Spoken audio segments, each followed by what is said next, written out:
환자분들이 상담을 오시기 전에 이 유튜브를 먼저 보시고 저 부분은 진짜로 뭐 이렇게 고민 안 해도 되겠구나 라든지 아니면 저런 부분은 굳이 안 물어봐도 되겠구나 라고 판단하고 미리 뭐 예습 같은 거를 할 수 있는 그런 시간이 됐으면 좋겠다는 생각이고요. 가장 많이 질문들이 나오는 것들 중에서 비수술적인 부분과 수술적인 부분으로 나눠서 종류별로 좀 나눠서 풀어보도록 해보겠습니다. 첫 번째는 사후 관리와 내원 횟수, 회복 기간이 궁금해요 라는 질문입니다. 윤곽을 메인으로 하는 병원이기 때문에 고주파 같은 경우에는 3, 4회 아니면 뭐 환자분 컨디션에 따라서 뭐 조금 더 원하시면 한두 회 정도는 더 저희가 해드리고 있는 상황이고요.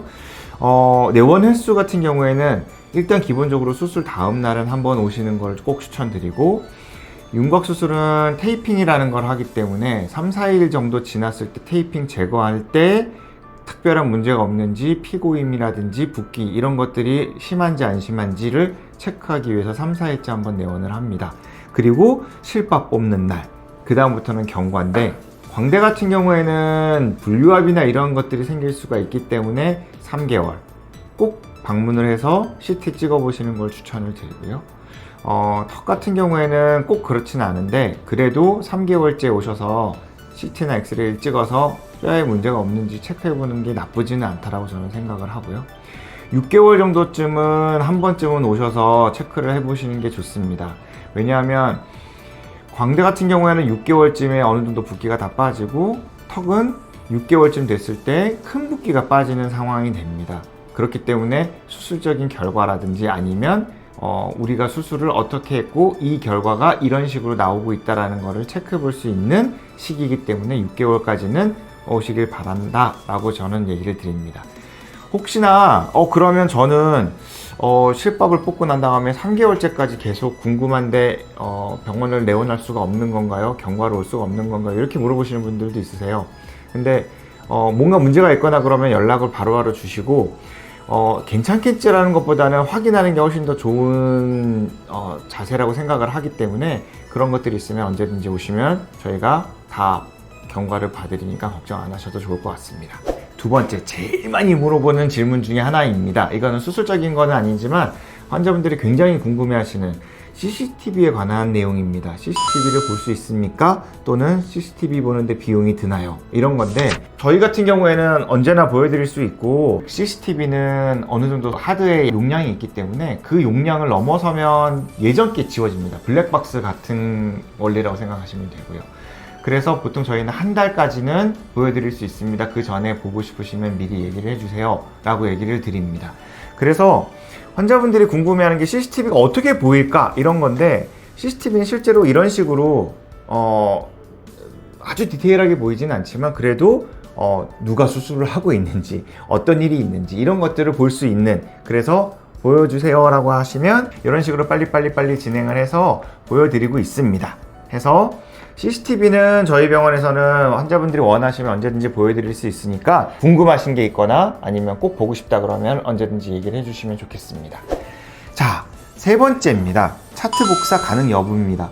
차트 복사는 의무 기록이기 때문에 환자가 원하는 경우에는 이것은 당연히 무조건 복사를 해줘야 됩니다. 그래서 이거는 특별히 고민하지 마시고, 만일 차트 복사를 안 해준다라고 하면 이거는 법적으로 문제가 되기 때문에 복사해주세요 라고 하면 복사가 가능합니다.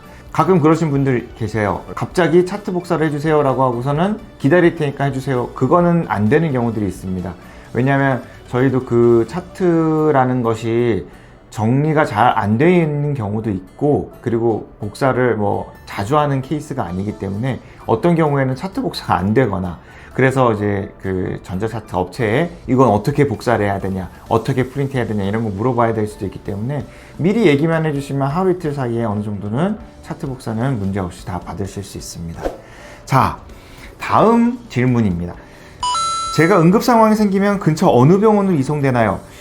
일단 이런 일이 생기면 안 되지만 응급 상황이 생겼다. 저희 같은 경우에는 윤곽 수술을 메인으로 하기 때문에 응급 상황이 생겼다라는 거는 어느 정도는 출혈이라든지 위험한 부분들이 생길 수가 있는 상황이기 때문에 보통은 대학병원을 추천을 하고 저희는 바로 대학병원으로 가게 됩니다. 제가 있는 위치가 강남역이다 보니까 강남 성모병원이라든지 강남 세브란스 이런 쪽으로 많이 가려고 하고 있습니다. 다음 질문은 수술 후 원장님이 경과 직접 봐주시나요? 필요한 경우에는 당연히 원장님이 보는 게 맞는 거고요. 3개월까지는 사실은 붓기가 너무 많고 자리 잡는 데 시간이 좀 필요하기 때문에 환자분들이랑 특별히 얘기하지 못하는 부분들도 되게 많습니다. 좀 더 기다려 보셔야 될 것 같습니다 라든지 아니면 조금 더 시간이 필요합니다 라는 식으로 얘기가 되기 때문에 아까 전에 얘기했던 것처럼 엑스레이 CT상에서 특별한 문제가 없는 게 확인되면 제가 못 보고 그냥 체크만 하고 가시는 경우들도 있습니다. 근데 환자분들이 혹시 원장님이랑 꼭 이런 얘기를 하고 싶습니다 라고 하면 당연히 그거는 경과를 보는 건 문제가 없고요.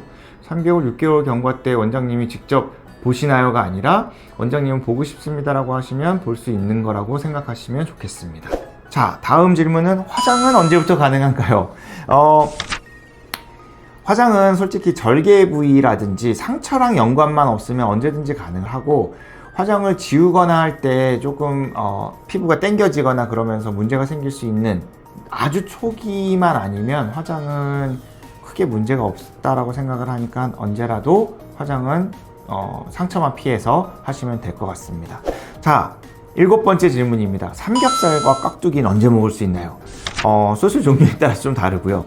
이반절개를 했는데 광대수술도 이반절개를 하는 경우가 있습니다. 근데 이반절개를 했을 때 음식물이 위쪽 앞쪽에 있기 때문에 크게 문제가 되지 않기 때문에 보통 3, 4일 정도만 지나거나 실밥 뽑으면 바로 드셔도 됩니다 라고 얘기를 합니다. 이반절개 사각턱 수술을 하는 경우에는 어금니 쪽에서부터 오늘 나오는 부분들도 있겠지만 절개 부위가 어금니를 포함하고 있기 때문에 이 음식물이 그 안쪽에서 씹거나 이럴 때 저작을 할 때 들어갈 수가 있습니다. 그렇기 때문에 그런 경우에는 실밥을 뽑은 이후에라도 한 일주일 내로 좀 조심해 주세요 라고 얘기를 드리지만 상처가 너무 좋다라고 하면 드셔도 괜찮고요. 저 같은 경우에는 이반절개를 하더라도 뼈막이나 이런 부분들을 다 봉합을 따로 밑에서 해놓기 때문에 크게 문제가 안 생깁니다. 그래서 일주일 정도 생각하시면 좋고 제가 잘하는 귀리 사각턱, 수면 내시경 수술 이런 것 같은 경우에는 입안 상처가 없기 때문에 수술 다음 때나 드셔도 됩니다. 입 언제부터 벌어지나요? 이거는 개인차가 굉장히 차이가 많이 납니다. 그래서 어떤 환자분들은 수술하고 3, 4일째부터 입이 원래대로 다 벌어지시는 분들도 있고 유착이라든지 아니면 수술 이후에 좀 딱딱한 부분 때문에 한 달, 2달 정도 고생하시는 분들도 있기 때문에 이거는 개인차가 있다고 생각하시면 좋을 것 같습니다. 9번째 질문, 치과 언제부터 갈 수 있나요? 치과 문제에서 이반절개를 했을 때, 즉 어금니라든지 이런 부분 충치 치료를 할 때 이반절개한 부분에 리트랙터라든지 이런 게 걸렸을 때 상처가 벌어질 수 있기 때문에 그 상처가 조금 더 아물어서 안전해질 때까지는 치과가 조금 어려울 수 있습니다. 이반절개 사각턱 수술에서는. 그런 경우에는 환자분들의 판단에 따라서 일주일이나 아니면 한 달까지도 조금 딜레이 되는 경우들이 있다고 생각하시면 좋겠습니다. 10번째 질문도 똑같은 질문이고요. 교정 유지 장치를 해야 되는데 언제부터 할 수 있나요? 귀리절개로 했을 경우에는 전혀 상관없고요. 대부분 큰 문제는 없다라고 생각하시면 되고 하루 이틀 사이에 다 할 수 있다라고 생각하시면 좋겠습니다. 11번째도 치아 교정 중인데 수술 가능한가요? 크게 상관없습니다. 치아 교정을 할 때 빨리 다음 스케줄이 필요한 사람들 같은 경우에는 입이 잘 안 벌어져서 이게 조금 불편할 수가 있습니다. 그래서 치과에서 크게 한두 달 사이에는 그럴 일이 없습니다. 지금 급하진 않습니다 라고 하면 수술이 문제될 게 없다라고 생각하시면 됩니다. 12번째는 라미네이트를 했는데 수술이 상관없나요? 일단 라미네이트랑 수술은 크게 상관없습니다.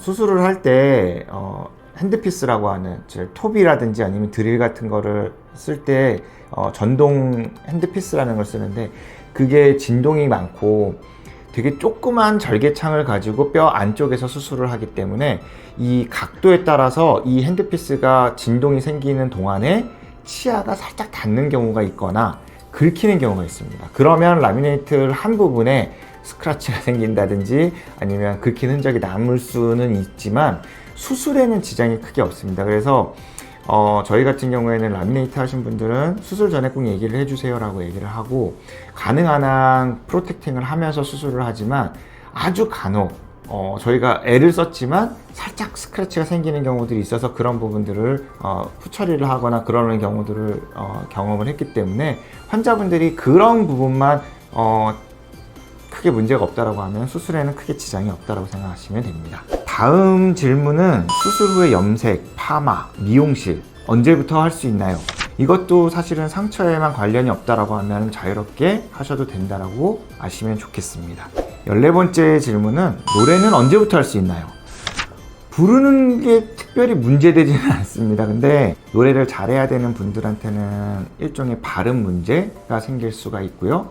그리고 입이 크게 다 안 벌어지는 걸로 인해서 음색이라든지 이 성량이 조금 떨어질 수는 있습니다. 근데 일반인이 노래를 부른다라고 할 때는 크게 문제가 없다라고 생각하시면 되고, 입이 조금 뻑뻑하거나 입이 잘 안 벌어진다 이런 것들만 고려하신다라고 하면 노래는 전혀 상관없다라고 보시면 됩니다. 이갈이를 하는데 수술이 상관이 없을까요? 라고 하시는 질문이에요.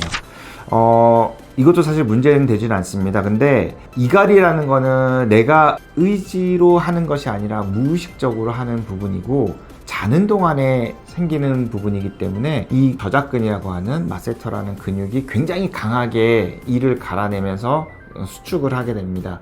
근데 턱 수술을 할 때는 뼈에서 근육을 박리를 했다가 다시 붙이는데, 이 근육이 작용을 할 때까지, 즉 뼈막이 어느 정도 아물 때까지, 유착이 생길 때까지는 근육을 세게 쓰면 좋지 않습니다.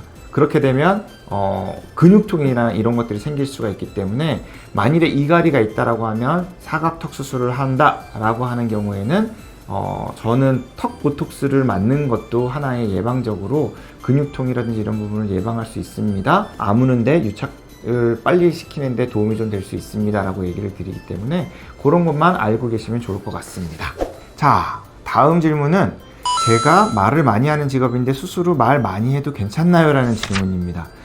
말을 하는 데는 크게 지장이 없습니다. 말을 많이 한다고 해서 문제가 되지는 않습니다. 하지만 발음이 조금 어눌할 수 있는 부분만 고려해 주시면 좋을 것 같습니다.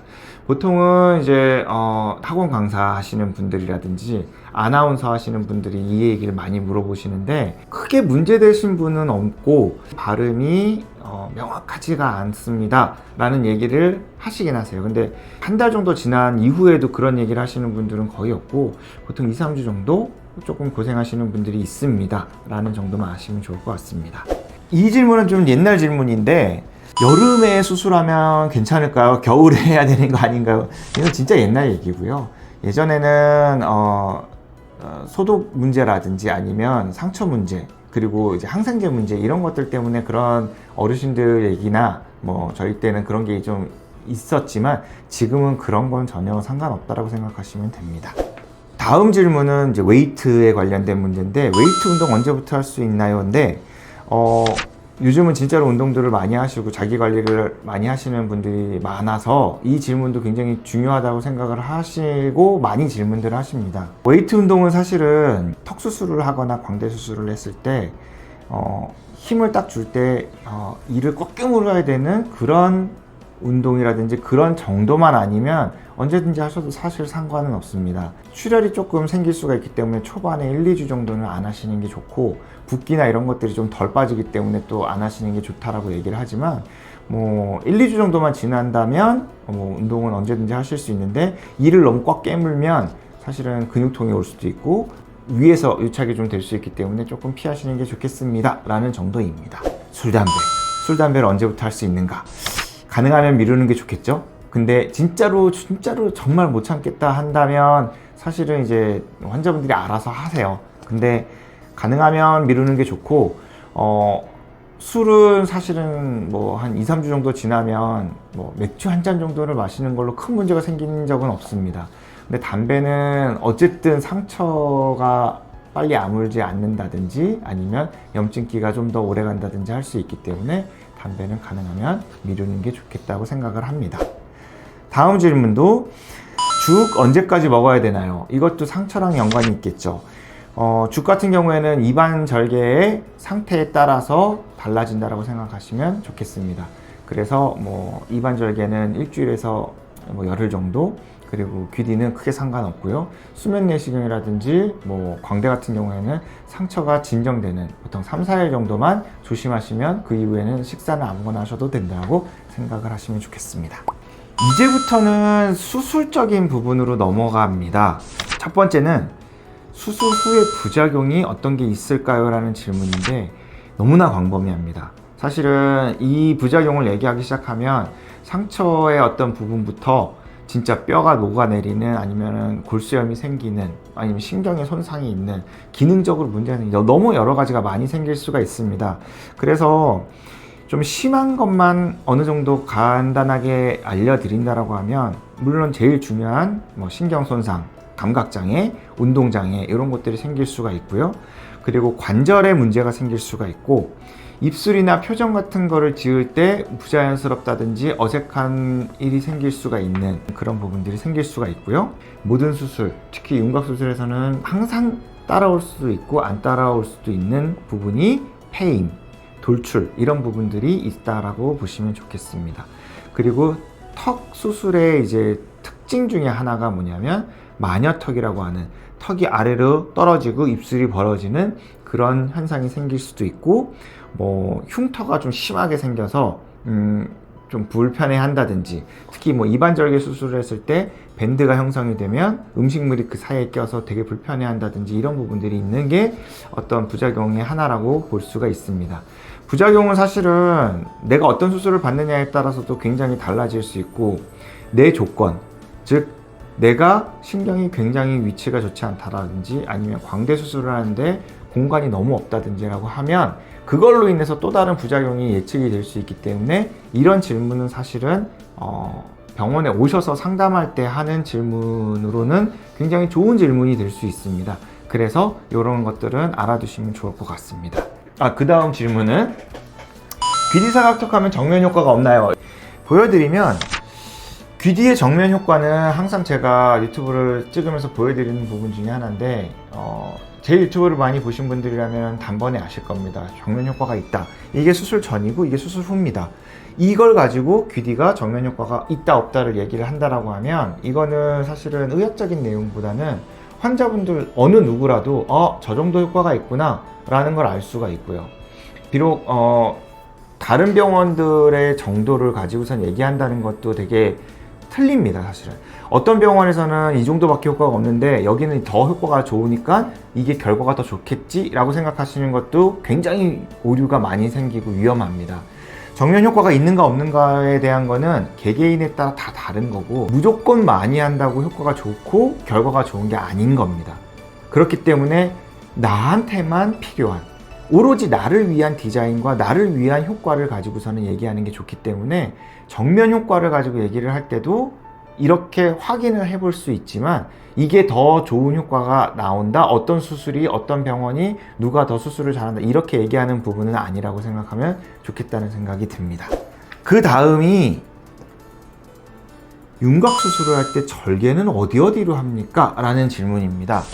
보시면 윤곽 수술 절개 부위를 제가 정리를 쭉 했습니다.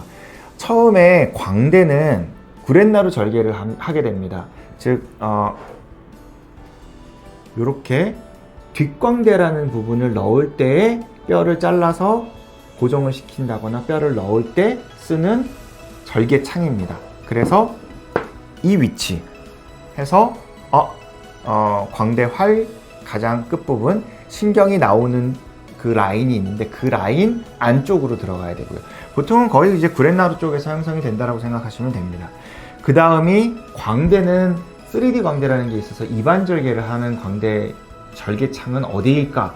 환자분들이 입안절개만 한다고 생각을 하지 어느 위치인지 정확히 모르시는 분들이 많습니다. 모자이크 처리를 했는데 코에서 나오는 정중앙 바로 대각선 옆에 윗송곳니 근처라고 생각하시면 되고요. 이렇게 열고 싹 들어가면 광대뼈가 다 노출이 됩니다. 그리고 또 귀디는 어디로 절개를 할까요? 이게 굉장히 많은 질문을 하시는데, 실제 귀디는 요만큼을 잽니다. 그래서 뼈를 확인할 수 있는 것을 볼 수가 있고요. 내시경을 넣으면 턱뼈를 전부 다 이렇게 확인할 수 있어서 여기에 디자인을 해서 그 디자인을 수술을 마칠 수가 있는 겁니다. 그리고 또 다른 턱 수술에서는 입안 절개를 하는 부분인데, 이게 어금니 부분이고 어금니 옆에 부분을 점막을 째서 절개를 만듭니다. 해서 이런 식으로 수술을 진행을 하고요. 앞턱도 어디서부터 어디까지를 열게 되는지, 어떤 부분을 열게 되는지 궁금해 하십니다. 보통은 이 위치, 치아는 보통 4개나 5개 정도를 포함을 해서 열게 되고 뼈 수술을 하게 됩니다. 다음 질문은 수술법, 수술 시간은 어떻게 됩니까? 라는 질문인데, 이것도 너무 광범위하죠. 수술법은 이제 광대로 치면 뭐 킥광대, 높임광대, 3D 광대, 45도 광대 이런 것들을 쭉 나눌 수 있고 각각의 시간들이 다 다릅니다. 근데 광대는 평균적으로는 뭐 15분도 있지만 사실은 현실적으로는 30분 정도가 걸리고요. 간단하게 했을 때 오래 걸리면 1시간 반 정도까지 걸린다라고 생각하시면 좋고요.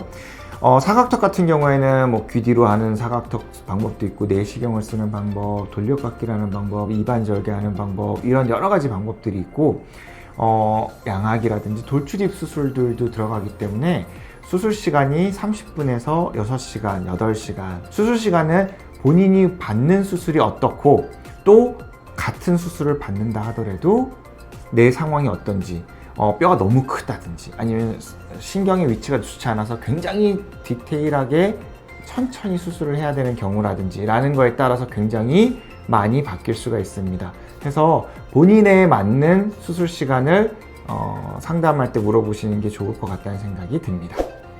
25번째 질문인데, 수술 전후의 예상 사진을 환자분들이 많이 물어봅니다. 저 같은 케이스가 없을까요? 아니면 제가 수술하면 어떻게 될까요? 이런 것들을 물어보시는 분들이 있는데, 실제로 수술 후의 예상 사진을 저는 환자분들한테 잘 보여주질 않고 비슷한 케이스도 잘 보여드리지 않는 이유가 있습니다. 실제로 제가 수술을 했던 일란성 쌍둥이 분들 같은 경우에는 수술도 둘이 거의 똑같이 디자인을 원하셨었어요.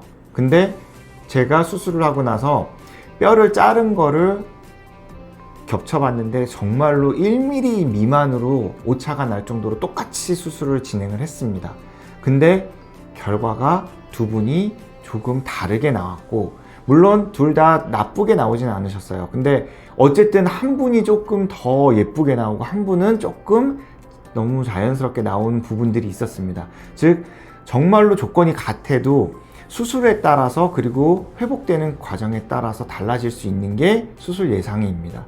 그래서 보통은 환자분들한테 어느 정도까지를 알고 수술을 결정하시면 좋겠습니다라고 제가 알려드리냐면, 다른 사람 사진은 절대로 보여주지 않는 게 좋고, 본인 얼굴에서 이 정도가 바뀝니다라는 거를 환자분들한테 제가 보통 상담할 때 많이 보여드리는데, 그 정도를 가지고서는 파악하는 게, 판단하는 게 훨씬 더 도움이 됩니다 라고 많이 얘기를 드립니다. 그래서 수술 예상 사진은 사실은 오류가 많고 자칫 잘못하면 잘못된 기대감만 갖게 되기 때문에 굉장히 위험할 수 있습니다. 그래서 예상 사진은 환자분들도 너무 궁금해하지 않으셨으면 좋겠다는 생각을 합니다. 다음 질문입니다. 수면 마취하면 위험하지 않은가요? 제가 중간에 움직이지 않을까요? 사실 질문은 여기까지이긴 하지만 제가 환자분들한테 제일 많이 듣는 질문 중에 하나입니다. 윤곽 수술을 할 때 수면 마취를 하게 되면 움직일 수 있다라고 하는데, 그러면 굉장히 위험하다고 하는데 왜 그런 수술을 합니까? 라는 병원이 많습니다 라는 질문을 되게 많이 받습니다. 솔직히 제가 계속 얘기 드리지만 수면 마취 자체가 위험한 건 아닙니다. 수면 마취를 할 때 그냥 약만 투여하고 수면 마취를 한다, 솔직히 윤곽 수술로 수면 마취를 했을 때 사고가 나거나 문제가 생긴 케이스는 제가 알기로는 없었고요, 지금까지. 오히려 코 수술을 하다가 환자가 큰 문제가 생겼다든지 하는 경우, 수면 마취를 했을 때 그런 얘기는 들어본 적이 있습니다. 왜 그런 일이 생기는가? 그러면 코 수술이 윤곽 수술보다 위험한가? 코 수술도 위험할 수 있습니다. 근데 그렇게 흑과 백으로 나누는 게 아니라, 수면 마취를 할 때 의사라든지 간호사, 그 수술에 관련된 사람들이 어떤 자세로 임하느냐가 되게 중요합니다. 수면 마취는 그냥 단순히 약을 주고 수면으로 재워서 환자가 자는 동안에 수술하는 게 아니라, 수면 마취는 기관삽관이라는 것을 하지 않는, 전신 마취를 하지 않는 상태에서 환자를 재운다 라는 것까지만 다른 것뿐이지, 실제로는 기도를 어떻게 확보를 해야 되고, 숨을 잘 쉬고 있는지 못 쉬고 있는지, 숨을 잘 쉬게 하기 위해서 윤곽 수술을 할 때 뭐 콧줄을 끼는지 안 끼는지 이런 것들도 다 체크를 해야 되는 거고, 침이나 뭐 이런 것들이 넘어가지 않게끔 만드는 것도 다 수면 마취의 하나입니다. 그런 거를 하지 않으면서 수면 마취를 했을 때 뭐 침이 넘어가거나 아니면 뭐 물이 넘어가서 뭐 기도로 넘어가서 문제가 생길 수 있습니다 라고 얘기를 하는 병원은 사실은 수면 마취를 그냥 약만 주고 재운다라는 개념으로 마취를 하는 거고, 수면 마취도 일종의 마취이기 때문에 디테일하고 환자를 잘 모니터링을 할 수가 있어야 됩니다. 그래서 저 같은 경우에는 환자분이 침이 고여서 기침을 하는 것도 위험하다고 생각을 하기 때문에 수술 전에 몇 분 전에 무조건 모비눌이라고 하는 침이나 이런 부분을 억제하는 약도 미리 주고 투여를 하고 시간까지 다 맞추면서 수술을 다 진행을 합니다. 그러다 보니까 큰 문제가 없이 잘 진행이 되는 거고, 수면 마취라는 것 자체가 마취약을 딱 주고서는 진행을 하는 게 아니라 환자 상태를 계속 똑같은 상태로 유지를 하고 안전한 상태로 유지를 하는, 즉 마취를, 전신 마취도 계속 그 상태를 유지시키면서 마취과 원장님이 계속 컨트롤을 해주는 것처럼 수면 마취도 의사가 아니면 간호사와 같이 이 환자 상태를 유지하는 게 가장 중요한 포인트입니다. 예를 들어서 환자분이 발가락을 좀 움직인다 그럴 수는 있습니다. 하지만 그런 경우에도 발가락이 조금 움직인다, 발이 조금 움직인다, 이게 어느 정도 영향이 있거나 아니면 조금 환자가 불편함이 있다든지 이래서 움직인다라고 하면 그때 농도라든지 이런 걸 또 바로바로 조절을 할 수 있어야 되는 겁니다.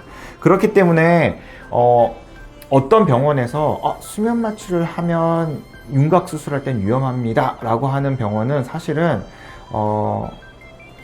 정말 좋은 약제인데, 프로포폴이라는 이 수면약이 나오면서 윤곽 수술이 가능해진 건데도 불구하고 그 약을 그냥 맹신한다든지 아니면 그 약만 주면 되는 걸로 알고 있는 병원이나 의사분들 아니면 환자분들도 그런 식으로 계속 이렇게 하더라 얘기를 하는 것 뿐이지, 실제로는 정말로 조절을 잘하고 환자 모니터링을 잘하면 굉장히 좋은, 그리고 환자분이 그렇게까지 불안정하지 않은 스테이블한 상태를 계속 유지할 수 있기 때문에 환자를 얼마나 컨트롤할 수 있느냐, 마취를 잘 하느냐의 문제인 거지, 수면 마취를 하면 움직인다는 이런 식으로 원인과 결과가 나오는 건 아니라고 생각을 합니다.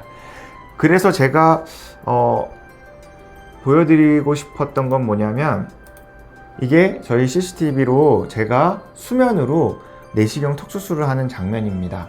지금 보시면 환자분이 제가 내시경을 넣고 박리를 해서 뼈를 다 노출해서 저렇게 디자인을 하면 되겠다, 저렇게 디자인을 했다. 지금 들고 있는 게 핸드피스입니다. 저 톱으로 귀 뒤로 넣어서 수술을 진행을 합니다. 톱으로 뼈를 자르는 중입니다. 환자분이 움직이나요? 보통은 움직이지 않습니다. 움직이는 경우들이 간혹 있습니다. 약간 이렇게 움직인다든지 조금 움찔하면 그 움직임을 가지고 지금 조금 농도를 바꿀 것인지 아니면 이 정도면 괜찮다, 이런 것들도 사실 경험에 되게 중요한 부분이긴 하지만, 어쨌든 그런 식으로 유지를 해서 수술을 할 때 뼈를 자르는 동안에도 단 한 번도 환자분이 움직이지 않습니다. 대부분은 환자분들이 CCTV를 보여주세요라고 했을 때 이렇게 제가 이렇게 넘겨주면 환자분들이 너무 신기해하는 게 뭐냐면, 본인이 누워있는 모습을 보고 뼈를 잘라서 뼈를 꺼내는 동안에도 단 한 번도 움직이지 않는 걸 보면서 내가 되게 안전하게 수술을 받았구나라는 거를 환자분들이 알게 되는 거죠. 그래서 수면 마취를 하면서 움직이고 한다라는 거는 제가 생각할 때는 수면으로 윤곽 수술을 해보지 않으신 분이거나 아니면 수면 마취를 그렇게까지 환자를 모니터링을 잘 하면서 유지를 시키지 않으시는 병원에서는 수면 마취를 하고 싶지도 않기 때문에 아마 그렇게 얘기한다라고 저는 생각을 합니다. 환자가 안전하게끔만 수술을 하고 중간에 언제라도 이 수술을 스톱할 수 있겠다라는 생각으로 수술을 진행하면 그닥 그렇게까지 위험하다고 저는 생각하지는 않습니다. 움직임은 사실은 마취의 역량이고요. 그 다음 질문으로 넘어가겠습니다. 마취가 못 깨면 어떻게 하나요? 라는 질문인데요. 사실 마취를 못 깨면 큰일 나죠. 그럴 일은 없고, 마취가 못 깬다라고 하면 이거는 이미 사고가 생긴 거라고 생각하시면 됩니다. 28번째, 핀 제거를 꼭 해야 됩니까? 아닙니다. 이거는 원해서 하는 겁니다. 이 핀은 티타늄 핀이기 때문에 염증 반응이 거의 없습니다. 진짜 저는 들어본 적은 없고요. 그래서 이 핀을 빼는 이유는 첫 번째, 엑스레이나 이런 데에 보이는 게 싫어요. 두 번째는 내 몸에 뭔가가 이물질이 있는 것 같아요. 그래서 너무 신경이 쓰입니다 라고 하시는 분들이 아니고서는 빼지 않습니다. 29번째, 처짐이 얼마나 올까요? 이것도 제가 저번에 한번 보여드린 적이 있는데, 윤곽 수술이 처짐이 100% 온다, 맞는 얘기이긴 하지만 실제로 환자분들이 그거를 구별하기가 굉장히 어려운 환자분들이 대부분이긴 합니다. 하지만 조금씩은 올 수밖에 없고, 우리가 뭔가를 줄였는데 처짐이 안 온다? 불가능합니다.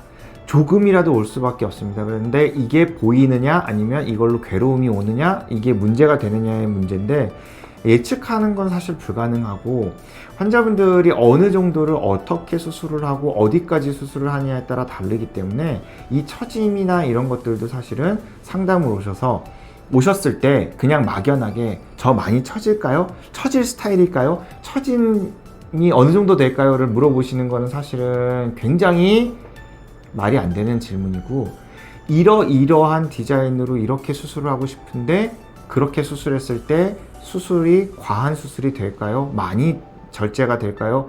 많이 그렇게 됐을 때 처짐이 좀 더 올까요? 라고 질문을 하시는 게 굉장히 도움이 됩니다. 그래서 처짐에 관한 거는 너무너무 궁금하시겠지만, 처짐보다는 내가 어떤 수술을 어떻게 받고 싶은지를 먼저 찾아오시는 게 중요하고, 그런 수술이 되는지를 확인을 하고, 그 다음에 만일 그랬을 때 처짐이 어느 정도 올까요를 물어보시는 수순이 딱 정확하다라고 생각하시면 좋겠습니다. 다음은 광대 수술 후 볼페임이 좋아질까요? 광대 수술을 하고 난 다음에 볼페임은 올 수도 있고, 광대 수술을 한 이후에 볼페임이 조금 개선될 수도 있습니다. 어떤 환자분이 그 볼페임을 갖고 오셨을 때 그게 광대에 국한돼 있으면 광대 수술 후에 조금 더 개선이 될 수가 있고요. 어떤 환자분 같은 경우에는 볼페임이 별로 없었는데 광대를 많이 축소를 해서 볼페임이 오히려 조금 더 생기는 경우들이 생길 수 있기 때문에 이것도 케이스 바이 케이스입니다. 해서 환자분들이 실제로 상담 왔을 때 체크를 해보시면 좋겠다는 생각이 듭니다. 귀지절개 시에 흉터가 많이 남을까요? 라는 질문입니다. 자, 많은 분들이 궁금해하시는 귀뒤 수술을 했을 때 귀뒤에 흉터가 얼마나 남을까? 실제로 지금 제가 보여드리는 이 흉터보다 조금 더 남는 분들도 간혹 있습니다. 근데 그런 분들 같은 경우에는 제가 흉주사라는 거를 조그맣게 놔서 부드럽게 만들면 또 이런 정도까지 되기 때문에 환자분도 못 찾고 저도 어디로 절개했는지 못 찾는 그런 케이스들은 빼고 평균적으로 이 정도가 되는 겁니다 라는 걸로 제가 한번 준비를 했습니다. 귀뒤 흉터인데 여기에서 여기 요만큼이 흉터가 생겼습니다. 또 다른 흉터를 보면 여기에서 여기까지 하얀 선으로 보입니다. 여기에서 여기까지 이렇게 째서 꼬맨 상처가 보이고요. 여기에서 여기 아래쪽으로 이렇게 보입니다. 이렇게 귀뒤 흉터가 접히는 부분에 생기기 때문에 대부분의 환자분들은 그렇게까지 스트레스를 많이 안 받긴 하지만, 그래도 흉터가 안 생기는 케이스도 있지만 흉터가 어느 정도는 저렇게 찾아보면 보일 수가 있다라고 환자분들한테 설명을 드리고, 크게 많이 신경은 안 쓰여도 되지만 예민하신 분들한테는 저 정도까지를 보여드립니다. 자, 다음 질문인데, 광대 수술할 때 녹는 핀 또는 턱끝 수술을 할 때 녹는 핀도 가능합니까? 라는 질문인데, 가능합니다. 다만 최근의 추세는, 한때 정말 한 10년 전에는 녹는 핀이 굉장히 이슈가 돼서 정말 누구나 와서 한 번씩은 물어봤던 게 녹눈핀으로 윤곽수술을 하는 부분이었는데 지금은 사실은 거의 물어보시는 분들이 없습니다. 단가가 너무 비싸고 분류압이라든지 이런 게 더 문제가 많기 때문에 튼튼한 거에 대한 거를 환자분들이 조금 더 예민하시고 강도를 더 강하게 하기 위해서는 두꺼워질 수밖에 없습니다. 이걸로 인해서 이물감이라든지 불편함을 느끼시고 유착이 조금 더 있는 것 같습니다 라고 얘기하시는 분들이 많기 때문에 요즘은 사실은 그렇게 추천이라든지 아니면 질문이 많지는 않고요. 오히려 한 1년, 1년 반 전에 했는데 제거할 수 있냐고 물어보시는 분들이 좀 더 많으니까 그렇게 알아두시면 좋을 것 같습니다. 그리고 이것도 많이 물어보는 질문 중에 하나인데 단트롤렌이라는 약이 구비되어 있습니까? 라는 질문입니다. 사실은 단트롤렌 같은 경우에는 악성 고열증이라고 하는 전신마취에 국한된 어떤 질병 아니면 어떤 유전병으로 인한 반응에 관한 억제약이라고 보시면 됩니다. 악성고열증은 사망률이 굉장히 높습니다. 제가 치과 전문의가 아니긴 하지만 주변에서 그런 얘기도 많이 듣고 팀 마취 하시는 저희 선후배 분들이랑도 얘기를 많이 해봤는데 80% 이상 90% 가까이는 발현이 됐다 하면 거의 다 사망한다라고 얘기를 할 정도로 굉장히 위험한 부분이지만 굉장히 희박합니다. 그래서 실제로 제가 친한 마취 원장님 같은 경우에는 선후배를 통틀어서 단 한 번도 그걸 본 적이 없다라는 분도 있을 정도로 마취과를 하시는데도 불구하고 그 정도로 굉장히 희귀하다라고 보시면 좋지만 어쨌든 굉장히 위험하기 때문에 이 단트롤렌이라는 약은 사실은 여러 개를 갖고 있을 필요도 없고 갖고 있기도 굉장히 힘듭니다.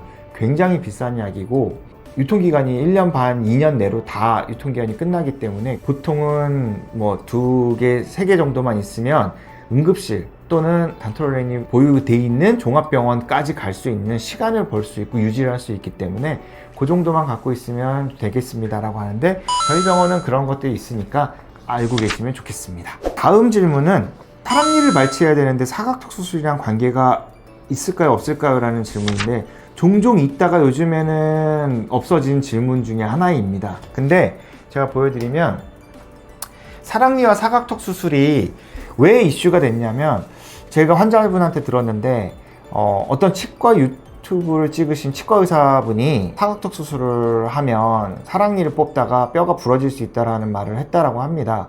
그 유튜브를 저는 보고 싶진 않아서 보진 않았는데 환자분 얘기로는 이렇게 뼈를 잘랐을 때 여기 있는 뼈가 되게 조금밖에 안 남고 여기서 이 사랑니가 빠지면 여기에서 요만큼밖에 뼈가 안 남기 때문에 부러지기 쉽다라는 얘기를 했다는 겁니다. 제가 그 얘기를 듣고 그분은 정말로 과연 의사로서 어떤 자격이 있나 좀 충격을 받긴 했습니다. 우리가 2차원적으로 엑스레이를 찍으면 뼈가 요만큼밖에 안 남는다라고 알 수 있고 볼 수 있습니다. 그러면 뼈가 요만큼 남았으니까 얘를 빼고 나면 톡 치면 얘가 또 부러지겠다 이렇게 얘기하는 논리는 말이 안 된다고 생각하는 게 이게 실제로 우리가 갖고 있는 턱뼈입니다. 여기에서 사랑니를 빼고 나면 단면으로 보면 이만큼이 비어 있을 수 있겠지만 여기 뼈, 아랫뼈가 다 있습니다. 양 옆으로 다 쌓여져 있는 뼈에 한가운데 구멍이 나 있는 거를 엑스레이로 찍어서 저 부분이 다 파여져 있다라고 얘기하는 건데 그러면 이 옆에 있는 뼈들은 다 어디로 가 있고 이 뼈들은 어떤 역할을 하는 걸까요? 사각턱 수술을 그렇게 많이 해봤지만 사랑니를 뽑으신 분들 중에서 턱뼈가 부러졌다라고 하시는 분이 단 한 분도 없었고 본 적도 없습니다. 실제로 제가 그런 얘기를 들어본 적도 없고요. 뼈 수술을 여기서 이렇게 수술을 했을 때 신경선이라는 걸 자르지는 않습니다. 이거를 당연히 안 자르기 위해서 수술을 했을 때 여기에 사랑니나 어금니를 뺀다고 해갖고 여기가 다 좁아지고 부러지는 게 아니라는 그런 걸 생각해 보시면 되고 여기도 그렇고 아래쪽도 그렇고 반대쪽도 그렇고 다 뼈가 유지하고 있기 때문에 사랑니랑은 크게 상관이 없다라고 생각하시면 좋겠고 뼈 수술하는 거랑 아예 다른 층이라고 생각하시면 됩니다. 다음 질문은 몇 종을 하고 몇 미리를 줄이는지 내가 효과를 볼 수 있는지에 대한 질문입니다. 이 질문은 정말로 많이 받는 질문 중에 하나인데 상담을 오셨을 때 제가 당신은 이런 식으로 결과가 나올 겁니다. 이런 식으로 결과가 나옵니다. 이런 식으로 결과가 나옵니다를 보여드리고 난 다음에 환자분이 하는 얘기가 그럼 저는 효과 볼 얼굴일까요? 효과를 많이 볼 수 있을까요?를 물어봅니다. 근데 제가 환자분한테 방금 보신 게 효과입니다 라고 얘기를 많이 드려요. 효과를 볼 수 있을지, 즉 이 질문을 하는 환자분들은 대부분은 어떤 걸 봤기 때문에 이 질문을 하게 되는 겁니다. 어떤 걸 봤냐면 윤곽 수술을 했는데 효과를 많이 보지 못한 그런 케이스라고 합니다라는 글을 봤기 때문에 이런 질문을 하는 겁니다. 효과를 본다 안 본다라는 거는 결국에는 내가 원하는 모습이 어떤데 그 모습까지 만들 수 있습니까? 라는 질문이 맞는 거고요. 예를 들어서 사각턱을 수술하는데 요게 싫어서 요만큼만 없애주세요 라는 환자분이 있었습니다. 그래서 요만큼을 잘라냈습니다. 그러면 효과가 없을까요? 요만큼밖에 안 잘랐으니까 효과가 없다? 아니죠. 환자가 원하는 게 요거였습니다. 그러면 요걸 만들면 효과가 있는 거고, 환자가 원하는 게 이만큼을 없애고 싶었습니다. 근데 신경이 낮아서 이렇게 못하고 요만큼밖에 못했습니다. 그럼 효과가 없는 겁니다. 효과라는 거는 결국에는 어떤 효과, 즉 망하는 효과도 효과입니다. 그럼 효과 볼 수 있는 얼굴일까요? 네, 망하게 할 수 있습니다. 그러면 확실하게 효과를 볼 수 있습니다. 무슨 말인지 모르겠어? 모르겠어요. 결국에는 효과를 볼 수 있는 거에 대한 궁금증은 본인이 만족할 수 있을까요? 라는 질문과 똑같은 건데, 본인이 만족하는 거는 본인이 원하는 게 이건데 이 모양이 나옵니까? 라는 질문이 나와야 됩니다. 그렇기 때문에 제가 항상 얘기하는 게 내가 원하는 디자인이 이런 거고 내 얼굴이 이렇게 바뀌었으면 좋겠습니다가 없다면 효과를 볼 수 있습니까? 라는 질문은 정해지지 않은 거에 대한 답을 원하는 것과 똑같은 거기 때문에 나올 수가 없는 질문이 되는 거죠. 정말로 본인이 원하는 디자인을 찾아오시면 이거에 대해서 효과가 있을 수 있다 없다를 알려드릴 수 있습니다. 저는. 다음 질문 넘어가겠습니다. 눈, 코도 같이 할 건데 어떤 걸 먼저 해야 됩니까? 솔직히 저는 순서는 상관없다라고 생각합니다. 하지만 눈 같은 경우에는 얼굴이 좀 부으면 영향을 좀 쉽게 받는 곳이기 때문에 눈 수술은, 그리고 출혈이나 이런 거가 막 심하지 않기 때문에 눈 수술을 먼저 하는 걸 좀 추천을 드리고요. 코 같은 경우에는 윤곽보다는 코를 나중으로 미루세요 라고 얘기를 많이 하긴 하지만 코부터 먼저 했다고 해서 큰 문제는 안 됩니다. 윤곽 수술을 할 때 코가 정말로 이제 높게 올려놓으신 분들 같은 경우에는 수술 시간이 늘어나는 게 윤곽 수술할 때 코를 건드리지 않기 위해서 굉장히 애를 많이 씁니다. 그러면서 좀 불편한 것 뿐이지 실제로 뭘 먼저 할지 상관은 없으니까 요거는 그렇게 생각해 보시면 좋을 것 같습니다. 자, 그 다음 질문도 리프팅 언제부터 할 수 있나요? 이것도 역시 경과에 따라서 다릅니다. 붓기가 빨리 빠지는 사람이 있고 늦게 빠지는 사람이 있고, 그 붓기로 인해서 또는 이 수술 결과가 리프팅을 해야 되는 상황을 만들지, 아니면 생각보다 안 처지는데 하라고 하면 리프팅을 미룰 수도 있는, 그렇기 때문에 이거는 환자분들에 따라서 다르다라고 얘기를 드리고 싶습니다. 다음 질문은 광대 고정 핀 몇 개 하나요? 실제로 광대의 핀 고정 개수는 중요치는 않습니다. 결론부터 얘기한다면 무조건 튼튼하게 확실하게만 고정할 수 있다라고 하면 하나 고정하는 병원이든 3개 고정하는 병원이든 상관없다라고 생각하시면 됩니다. 하지만 그래도 만에 하나를 위해서 확실하게 알려드릴 수 있는 거는 뒤는 하나 고정을 하는 게 보통 일반적이고요. 여기에 뒷부분이나 아니면 중간 부분에 2개씩 스크류를 박는 병원도 있는데 굳이 여기는 그렇게까지 할 필요는 없습니다. 45도, 즉 45도 앞광대 옆쪽에 있는 광대가 분류압이 되거나 벌어지는 거에 대한 것 때문에 환자분들이 스트레스를 많이 받는데 2개, 3개씩 고정하는 경우들도 있고요. 방향을 다르게 해서 고정하는 방식도 있고요. 사각 플레이트로 고정하는 방식도 있고, 육각 플레이트 또는 사각 2개의 팔각 플레이트를 써서 고정하는 방식도 있습니다. 실제로 저 같은 경우에는 저렇게까지 많이 고정을 할 필요가 없다라고 생각을 하고, 뼈만 안 벌어지게 하면 됩니다 라는 생각으로 가장 튼튼한 부분에 가장 힘을 많이 받는 벡터를 잡아주는 방식으로 고정을 합니다. 3개 또는 4개 고정을 하는데, 보통 그렇게 고정을 했을 때 나중에 3개월 뒤에 뼈가 유합이 시작됐을 때 거의 문제 없이, 불유합 없이, 벌어짐 없이 유지가 되는 것을 확인을 하기 때문에 광대 핀 고정 개수는 정말 2개, 3개부터 8개, 10개까지 고정할 수 있다고 생각하시면 좋겠습니다. 자, 그 다음은 2번 여부인데, 2번은 사실은 광대 수술을 했을 때는 입원하는 케이스면 문제가 있거나 아니면 뭔가가 불안한 경우에만 입원을 시키고요. 귀리나 수면으로 했을 경우에는 입원을 하지 않습니다. 환자가 원하면 입원을 할 수는 있고요. 근데 입안절개 사각턱 수술을 했을 때는 피주머니라는 걸 찹니다. 이게 입안으로 피가 넘어가거나 하면 기도로 넘어가고 위험할 수 있기 때문에 하루 정도만 그 피주머니를 차는데, 그때 입원을 해서 어떤 의료진이 계속 지켜봐 주는 게 좋겠습니다 해서 사각턱을 수술을 할 때 입안절개를 하면 하루 입원을 하게 됩니다. 그 다음 질문도 똑같은 질문인데, 피주머니를 해야 되나요? 이것도 역시 입안절개 사각턱에서만 국한되어 있는 내용이라고 생각하시면 됩니다. 질문이 진짜 많습니다.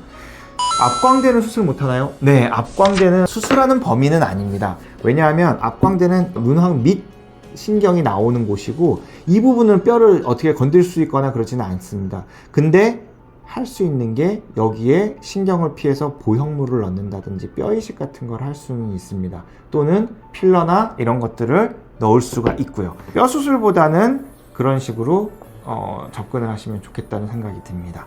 전신마취, 수면마취에 대한 질문도 되게 많이들 물어보시는데, 전신마취, 수면마취에서 가장 큰 차이점은 기관삽관과 근위환제의 사용입니다. 이거는 제가 어떤 마취 원장님의 블로그를 보고 그냥 따온 건데, 가장 중요한 기관삽관이라고 하는 후두경을 통해서 튜브를 기도로 넣은 다음에 막아서 인공호흡을 시켜주는 겁니다. 이게 전신마취에서의 가장 중요한 요소이고, 이게 가능하기 때문에 입안절개 수술이 가능해진 겁니다. 그래서 전신마취는 기관삽관을 해서 튜브로 기계가 숨을 쉬게 해준다, 기도를 확보하고 있구나. 근데 이 인공호흡을 시켜주려면 환자가 자발호흡이 있으면 안 됩니다. 그렇기 때문에 근육의 어떤 역할을 줄여주기 위해서 근위환제를 투여하고, 그걸로 인해서 환자분들이 손가락 하나 움직이지 못하고 꼼짝도 못하게 되는 겁니다. 해서 흡입성 마취제를 계속 유지를 시켜주고 기도를 확보하고 있는 상태에서 지금 이 그림처럼 여러 가지 모니터링을 다 달고, 심장부터 혈관 이런 것까지 전부 다 모니터링을 하면서 이 환자의 어떤 바이탈적인 부분이라든지 환자의 상태 이런 것들을 마취 원장님이 바로 옆에서 계속 모니터링을 해주는 게 전신마취인 겁니다. 그렇다라고 하면 수면마취는 이런 걸 안 하니까 그냥 수면약만 주면 되느냐? 제가 아까 얘기했던 그 내용이 여기에서 들어가는 겁니다. 마취라는 거는 결국에는 환자가 의식을 없게 만드는 부분입니다. 환자가 의식이 없는데 이 정도의 모니터링을 할 각오라든지 이 정도도 모니터링을 하려고 노력하지 않는다고 하면 수면 마취는 굉장히 위험한 마취가 될 수가 있습니다. 그래서 수면 마취를 되게 간단한 마취라고 생각하시는 원장님들이나 의사분들은 그걸로 인해서 항상 수면 마취로 문제가 생긴다거나 사고가 생길 수 있는 시한폭탄을 안고 있는 게 되기 때문에 수면 마취는 결국에는 위험할 수 있습니다라는 말이 나오는 겁니다. 수면 마취를 할 때도 항상 모니터링, 특히 호흡이라든지 환자 상태, 혈압 이런 것들도 굉장히 모니터링을 많이 해야 되고, 그래서 전신 마취와 수면 마취가 굉장히 다른 것 같지만 근본은 똑같고, 기관삽관을 한다, 근위환제를 투여한다가 전신 마취와 수면 마취의 가장 큰 차이점이라고 생각하시면 좋겠습니다. 자, 다음 질문은 절골과 핀 없이 턱끝 수술이 가능한가요? 어디나 다 턱끝을 수술을 하면 핀 고정을 해야 됩니다, 절골을 해야 됩니다 라는 얘기를 듣고 오시는 분들이 많습니다. T절골, 시옷절골, 일자절골 뭐 이런 것들을 얘기를 많이 하죠. 뭐 돌려깎기를 하게 되면 처지기만 하고 효과가 없다 뭐 이런 얘기를 많이 듣는다라고 하는데, 그것도 계속 제가 얘기를 드리지만 수술을 못하는 사람이거나 아니면 그 수술을 안 하는 사람이라면 그렇게 얘기할 수 있습니다. 그래서 그거에 대해서는 코멘트 하지 않겠습니다. 그냥 제가 핀 없이 턱 끝 수술을 어떤 걸 하는지를 보여드리면 좋겠다는 생각이 듭니다. 처음에 보여드리는 거는 턱 끝의 길이 단축입니다. 길이 단축을 합니까? 네, 길이 단축을 합니다. 여기에서 이 간격을 보면 어디서 얼마큼 줄었는지를 알 수 있습니다. 길이 단축입니다. 길이 단축, 핀은 없습니다. 턱 끝 돌출을 핀 없이 수술할 수 있습니까? 물론 어느 정도 제한적인 부분은 있지만 톡 튀어나와 있던 부분이 어느 정도 들어가는 효과를 볼 수 있는 수술을 하고 있습니다. V라인 수술, 갸름해질 수 있나요? T절골을 안 해도 갸름해질 수 있나요? 갸름하게 만들 수 있습니다. 여기 있던 턱 끝의 폭을 이만큼까지 줄일 수 있습니다. 이게 턱 끝에 핀 없이 할 수 있는 수술의 종류들입니다. 44번 질문. 뒷광대는 못 넣나요? 광대 수술을 할 때 환자분들 중에서 턱 관절이 넓으신 분들이 있습니다. 그런 분들 같은 경우에 뒷광대를 축소를 하고 싶어 하고 구렛나루가 튀어나온 거가 싫습니다라고 하시는 분들이 있습니다. 효과를 더 많이 보고 싶습니다 하시는 분들이 있습니다. 뒷광대 축소하는 거는 별로 어렵지는 않습니다. 여기 튀어나와 있는 부분을 갈아주거나 조금 더 잘라내면 수술은 어느 정도 완성이 됩니다. 더는 하진 않습니다. 두 가지 이유가 있는데, 하나는 이걸로 인해서 턱관절 장애가 생기는 경우들이 많다라고 구강외과 선생님들한테 들었기 때문이고, 대부분은 괜찮지만 한두 분이라도 문제가 생겼을 때 그분들이 장애가 얼마나 힘들고 그걸로 인해서 후유증으로 환자분들이 힘들게 생활하는 거에 대한 얘기를 하면서, 그거를 했을 때 얻는 득이 더 큰지 아니면 실이 더 큰지에 대해서 좀 생각을 해주시면 좋겠습니다 라는 얘기를 듣고 난 다음에 제가 고민을 해봤는데, 환자분들이 뒷광대를 줄였을 때 실제로 만일에 연예인이 될 정도로 예뻐진다, 잘생겨진다 라고 하면 턱관절 장애를 무릅쓰더라도 확률이 많지는 않으니까요, 해볼만 하다고 생각을 합니다. 하지만 실제로 제가 그 부분을 아무리 고민을 해봐도 구렛나루 있는 부분이 조금 더 들어가서 증명사진을 찍을 때 얼굴이 조금 더 한 3, 4mm 정도 더 갸름해진다 안 진다의 차이밖에 없는데, 장애를 도박을 건다는 거는 너무 위험하다고 생각을 하기 때문에 저는 하지 않습니다. 요거는 환자분들이 판단을 하시면 좋겠다는 생각이 듭니다. 다음 질문은, 보톡스를 주기적으로 맞아서 근육이 줄어있는 상태인데 근육 절제를 꼭 안 해도 되지 않을까요? 라는 질문인데, 안 해도 됩니다. 보톡스를 맞고서는 효과가 계속 유지가 되고 충분히 좋다라고 하면 굳이 이거를 할 이유는 없다라고 저는 생각을 합니다. 그렇기 때문에 근육 절제는 보톡스를 했을 때 효과가 없거나 내성이 생긴 사람들한테 하시면 좋겠습니다 라는 내용으로 마무리를 하겠습니다. 다음 질문은, 귀밑각을 무조건 남겨야 개턱이 안 된다는데 맞나요? 귀밑각을 안 남기면 무조건 개턱이 됩니까? 라는 질문인데, 정말로 개턱이 되는 조건은 여러 가지가 다 맞아야지 됩니다.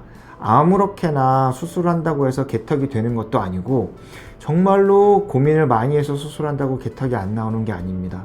즉, 이 개턱이 만들어지는 여러 가지 변수가 다 일치하는가를 환자분들이 알고 있어야 됩니다. 물론 수술하는 디자인하는 원장님이 제일 잘 알고 있는 게 중요하겠죠. 환자분들 중에서 정말 맹목적으로 사람들이 다 얘기하는데 귀밑각을 남겨야 자연스럽답니다 라는 식으로 와서 얘기를 계속 하시는 분들이 있습니다. 저는 그건 상관없습니다. 그렇게 원하시면 그렇게 해드립니다. 하지만 저한테 이러이러한 디자인으로 수술을 했을 때 당신은 이런 게 남습니다, 이런 식으로 되지 않습니다 라는 걸 듣고 난 다음에 환자분들이 집에 가셨다가 다시 나중에 오셔서 수술을 진행할 때 보면 귀밑각을 과감하게 안 남기시는 분들도 있습니다. 그런 분들 수술했을 때 아무도 개턱이라는 얘기를 하지 않습니다. 얼굴의 전체의 비율이나 이런 부분들도 마찬가지고, 귀, 사각턱의 모양, 턱의 각도, 앞턱의 길이, 여러 가지가 다 포함이 되어 있는데, 이런 부분들을 만일에 정말로 궁금하다면 이거는 상담 오셨을 때 내 얼굴이 이런데 어디까지 해야 개턱이 생깁니까? 이렇게 하면 개턱이 됩니까? 라고 물어보시는 게 중요합니다. 다음 질문은, 윤곽 수술 후에 늙으면 뼈가 시릴까요? 솔직히 이거는 제가 대답하기가 좀 어렵습니다 라는 게, 제가 기억나는 환자분이 있습니다. 60 64세셨던 걸로 기억하는데 8년 전이니까 지금 70이 넘으셨을 겁니다. 근데 그분이 한 2년째까지는 경과를 오시고 그냥 연락이 되셨는데 그 이후에는 연락이 안 되세요. 오케이, 거기까지. 사실은 그렇게 연세가 있으신 분을 턱수술을 했을 때도 증상 아무것도 없었는데 뼈가 시리는지 안 시리는지를 구별한다는 거는 좀 어려울 것 같다는 생각이 들고, 몇천 명 수술을 했지만 몇천 명 수술을 한 사람들 중에서 과연 정말로 이 시린 사람이 나올까요? 나올 수도 있습니다. 근데 그게 몇 명 중에 몇 명이 나오느냐에 따라서 이게 신뢰할 수 있느냐 없느냐도 정해지기 때문에 제 생각에는 이 질문은 조금 대답하기 어려운 질문이지 않을까라는 생각이 듭니다. 하지만 아직까지는 없어서 제가 조심스럽게 괜찮지 않을까요? 라는 생각을 합니다. 마지막 이제 질문인데, 신경선이 낮으면 수술을 못할까요? 신경선이 잘리면 어떻게 되나요? 라는 질문입니다. 우리가 사각턱 수술을 할 때 항상 신경선을 먼저 보고 이거에 대해서 체크를 하는데, 신경선이 이렇게 바닥을 긁는 사람이 있습니다. 그러면 수술할 수 있는 범위가 요만큼 밖에 안 됩니다. 그래서 실제로 수술을 하고 나서 다행히 신경선은 다 괜찮습니다. 수술을 이런 사각턱이었는데 요만큼 밖에 못했습니다. 사실 두 개 비교를 잘 해보면 2-3mm 밖에 안 바뀌고 사각턱만 한 5-6mm 정도 바뀌었습니다. 그러면 이 수술은 할 만한 가치가 있습니까? 라고 물어볼 수 있습니다. 측면에서는 변화가 많지 않습니다. 라인 정리 정도밖에 안 됩니다. 실제로 이 정도 됩니다. 이 정도 됩니다. 이렇게 보여드릴 수 있습니다. 근데 이 환자분은 그러면 이 수술을 받고 우울하거나 아까 전에 얘기했었던 효과가 없었던 환자입니까? 그렇지는 않습니다. 옆을 보면 피질이라고 하는 부분들이 정리가 싹 다 돼 있고 저 부분이 많이 변화가 돼 있는 걸 볼 수 있습니다. 해서 이런 분들이 수술 결과가 이렇게 나옵니다. 측면은 나중에 보면 거의 비슷합니다. 사각밖에 바뀌지 않았습니다. 하지만 이 환자분은 비대칭과 정면에서의 효과를 보고 싶었던 분이고 거기에 맞춰서 수술을 했을 때 그 수술이 나온다라고 하면 큰 문제가 없습니다. 즉 신경선이 낮아서 수술을 못하는 부분은 아니고, 신경선이 낮으면 그 신경선이 낮은 거를 피해서 수술을 할 수밖에 없습니다. 그러면 그 수술의 결과가 이 정도 나옵니다. 그게 환자분이 원하는 것과 일치하면 수술을 하시면 만족스러운 거고요. 그게 아니면 수술하지 않는 게 맞습니다. 무리해서 수술하면 위험성만 높아집니다. 그러면 신경선이 잘리면 어떻게 됩니까? 신경선이 잘리게 되면 여기서 나오는 신경의 감각신경인데 이 감각 범위 자체가 먹먹해지고 신경이 그 감각이 떨어지게 됩니다. 그 부분은 입꼬리에서 대각선 아래 요 부분, 딱 요 부분만 해당이 되고, 그 부분이 마취가 된 듯한 느낌이라든지 아니면 잇몸까지 감각이 없다든지 라는 게 나타날 수 있습니다. 신경선이 잘렸을 때와 신경선이 부분적으로 노출이 되거나 아니면 부분적으로 다쳤을 때 구별하는 방법 중에 하나는, 날카로운 감각을 긁었을 때 이게 날카로운 건지 아니면 둥글둥글한 건지 구별을 못한다 라고 하면 이거는 신경이 다쳤을 가능성이 굉장히 높습니다. 근데 둥글둥글한 거는 둥글둥글한 느낌이고, 날카롭거나 뾰족한 걸로 찌르거나 긁었을 때 그거를 구별을 한다라고 하면 신경이 부분적인 거라든지 아니면 일시적인 거라고 생각을 하실 수도 있습니다. 물론 엑스레이 CT 상에서 그 부분이 괜찮은 게 확인이 됐을 때는 그렇다라고 하면 요거는 좀 기다려 보세요 라고 하면 6개월, 1년, 심지어는 한 1년 6개월 사이에도 거의 다 회복되는 경우들이 있기 때문에 여러 가지 케이스에 따라서, 즉 엑스레이 CT에 따라서도 굉장히 중요하고, 이런 감각 이상의 종류에 따라서도 호전될 거를 예상할 수 있다든지 다쳤겠구나 라고 생각을 할 수 있다든지 이런 걸 구별할 수 있으니까 그렇게 알아두시면 좋을 것 같습니다. 신경선은 사실은 안 다치는 게 정말로 중요하고, 안 다치게 하기 위해서 사실은 굉장히 노력을 많이 합니다. 그리고 요즘 3D CT가 굉장히 정교하기 때문에 1mm 단위로라도 안 틀리게 하기 위해서 되게 애를 많이 쓰고 있고, 실제로 다른 병원에서도 그렇게 하고 있을 거라고 저는 생각을 합니다.